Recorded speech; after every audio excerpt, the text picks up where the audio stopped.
Hi,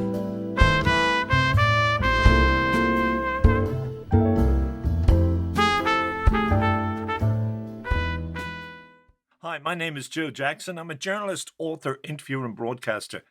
But as part of all that, I also happen to be, and as po-faced as this may sound, something of a seeker and a searcher. And no, I don't mean a former member of either 60s group, the Seekers or the Searchers. I mean that ever since one particular morning when I was 9 years old, and something occurred that is too personal to disclose in a podcast, which is ostensibly about celebrity interviews, I've been driven by a need to ask questions that invariably are a variation of the word why. In fact, when I was 20, I wrote a poem mocking myself in this sense, and that ended with me asking, naturally enough, why I'd bothered to write the poem. Either way, from the start of my career, I imposed what I guess you could call this mild form of neuroses on my poor interviewees. Happily, many were similarly inclined. But the thing is, I didn't set out to become an interviewer. What happened was that in February 1985, I heard that Leonard Cohen, one of my lifelong heroes, was coming to Dublin, and something told me I had to meet and talk with the man. So I asked an Irish magazine editor to commission me to do an interview. I tell this tale in full in my ebook Hallelujah, A Conversation with Leonard Cohen. But to sum it up, that chat with Cohen left me feeling so transcendent that I decided I must seek out more of my heroes to talk with. One reason was because I learned so much from talking with Leonard, I felt I must at least try to pass on to readers even one of those lessons. Now, in 2021, I've decided to put together podcasts based on lessons I learned from celebrities, not all of whom, I hasten to add, left me feeling transcendent as a result of our meetings. On the contrary, some left me feeling as if I'd been violated spiritually by simply being in their presence. But let's start with Leonard on March the 1st, 1985. At the time, his latest LP was Various Positions, which, as with all his albums, apart from perhaps Death of a Ladies' Man, I loved on first hearing, particularly songs such as Hallelujah, Dance Me to the End of Love, and Night Comes On. However, I did not know at the time that CBS Records in America had refused to release the LP, claiming it was uncommercial. How clever, right? Given that, as I say, the album included Hallelujah, which has since gone on to become the single most commercial recording of Leonard Cohen's career. But while talking with Leonard, I soon sensed that he was feeling dispirited career-wise. So, instinctively, and maybe simply because he'd raised my spirits so often, I tried to do the same for him by reminding Leonard that Frank Sinatra, at 50, Cohen's age at the time, had made some of his greatest autumnal albums. To tell you the truth, I mean, just speaking man to man, I'm really happy that I've still got an audience, and that I can still give a concert, and that I can still, send some people home happy. Yeah. Because it's hard to survive in this business, and there are many forces that conspire against a man of 50 singing. Yeah, true. Well, to me, I don't know, just personally, my father always loved Sinatra. I grew up with that kind of stuff in my ears. And as a teenager, I kind of was closer perhaps to rock and roll and Presley. But I think when Sinatra turned 50 and did I don't know if you ever listened to his music. I love his music.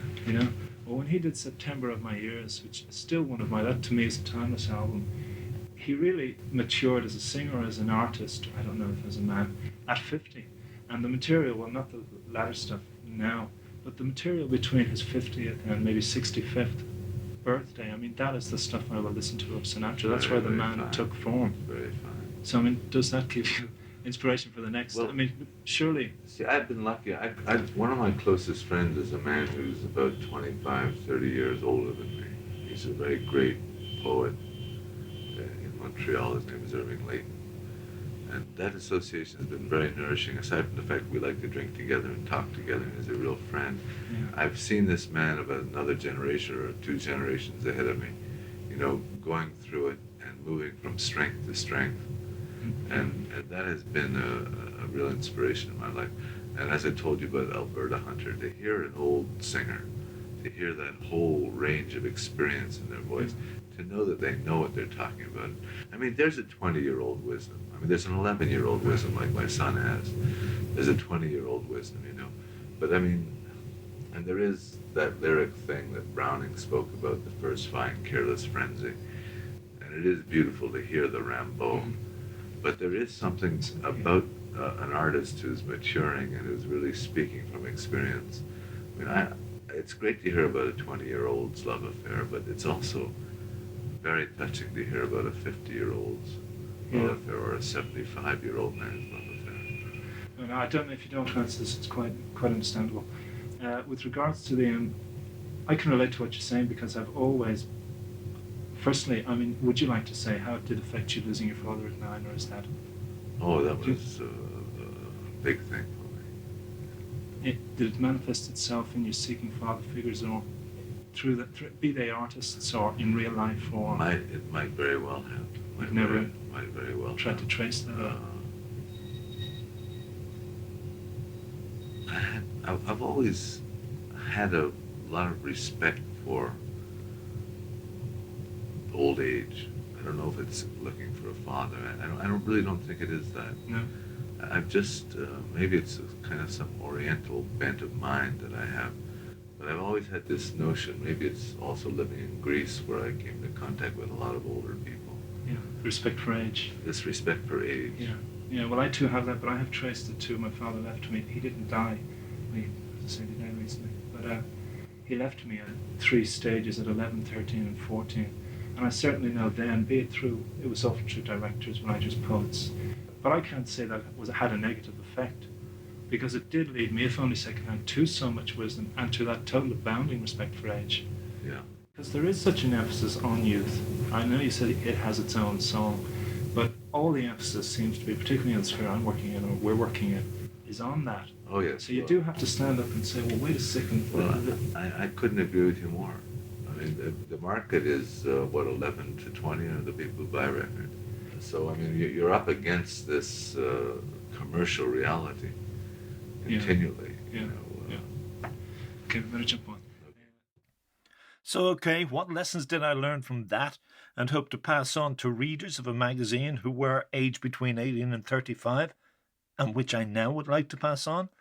The fact that younger people should perhaps pay attention to the wisdom of the ages, or the aged. But there was something else Leonard said to me during that interview that made me feel uneasy when it came to my chosen career as a writer. Incidentally, at the time, I wasn't a journalist. I was writing a book based on an article I'd written about the influence Elvis had on my life, and a publisher was interested in the book. So, given that I loved Leonard's novel, The Favourite Game, so much that I tried to live it out to write my own version during the 1970s, I sought his advice in terms of a question all creative people must address, namely, what could be called the cannibalistic nature of art and artists. This is just a question about some themes are best left to analysis via poetry, and I can appreciate why you would say we should respect the privacy of the material. But though yes, you may create a piece in silence, surely you yourself violate the silence by publishing. That's true. That's true. Because you often don't like, particularly of poetry as opposed to song, the privacy. It comes very near, I think you said somewhere, violation. I think that there's a natural appetite for conversation. I think it was either Yeats or his father who said that. Do you know the quotation? It's something like, poetry is the social act of a solitary man. I've heard the quotation, I can't trace it to the I father don't or something. remember who said it. I know it was someone in Ireland who said it. Yeah. You know, men have been talking to each other this way for a long time. It says in the Bible, it's not good that man should be alone. We are meant to talk to one another. And there are all kinds of conversations. And one of the conversations is that conversation that takes place on the page of a book. It's very different from a song. Yeah. And it's very private. But, well, that is just something that interests me, and it's the reason I've held back. I've been offered publication by one Irish publisher, which is a hugely autobiographical, it's a blend of poetry and prose, kind of thing. But just that element of actually putting it on the page leaves oneself. I'm just afraid I'd become totally vulnerable to, and this is what I was wondering now. I think you should do it. I think you should do it myself. Well, there's also the thing of the family. I mean, surely one has to be responsible for the pain. Like you say, in Death of a Ladies' Man, names are changed. I mean, but I don't know that would be enough to avoid causing pain or embarrassment or whatever. And I wonder, is the work worth that? Well, that's a decision that nobody can make, but it is a consideration that has stopped a lot of people from writing. And I think that it may qualify you as a decent man, but it doesn't qualify as a writer. There's no reason that a writer has to be a decent man. There is an element of ruthlessness, because you've got to write about the things that you know. Well, there seems to be a huge element almost of cannibalism. You know, that one has to... vampirism, cannibalism. One kill one's grandmother for a story, you know, and you better produce the story if you do. Yeah, I think that, you know, that there's a certain degree of discretion that you might wait for a little while if, you know, if the lady's going to be hurt. Yeah. There is... Have you had that accusation? You obviously would have it with regards to... I have. My family was very hurt when I published The Favorite Game, which was about growing up in Montreal. Yeah. Is that why you had to disclaim and say it wasn't autobiographical later? Or do you still say that, or would you prefer that was still said? I say that the context is autobiographical, but the content is not specifically autobiographical. It was your mother was hurt, or my mother was hurt less than my uncles and some other members of my family. But there's also a beautiful mechanism that sometimes operates. For instance, a friend of mine whose husband is a well-known writer, she wrote a book. They divorced. She later wrote a book about their marriage. And she described this guy in the most brutal way. Probably even an accurate way.